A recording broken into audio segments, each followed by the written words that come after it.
গাজলের এই যে 512 জাতীয় সড়ক, যে জাতীয় সড়কের পাশেই হচ্ছে গাজল বিধানসভা কেন্দ্রের বিজেপি বিধায়ক চিন্ময় বর্মনের তার বাড়ি, এবং তার বাড়ির সামনেই যে ছবিটা আমরা দেখাবো, তার বাড়ির সামনেই তার এই গাড়ি রাখা হয়েছে, স্করপিও গাড়ি, এবং সেই গাড়িতে রীতিমতো দেখতেই পাচ্ছি যে তার ভিতরের যে বিভিন্ন রকম যে পার্টসগুলো রয়েছে, যে সেন্টার লক প্রথমে ভেঙে নিয়ে তার বিভিন্ন যে পার্টসগুলো রয়েছে সে পার্টসগুলো বিভিন্ন রকমভাবে খোলা রয়েছে, এবং বিভিন্ন জায়গাতে যে সমস্ত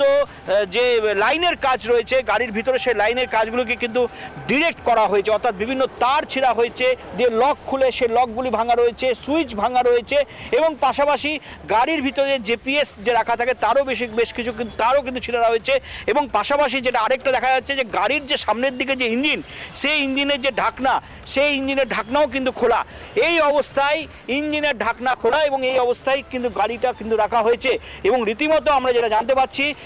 যে 27 তারিখ রাতের এই ঘটনা, এবং সেই ক্ষেত্রে একটা বড় সড়ো একটা ষড়যন্ত্রের তিনি একটা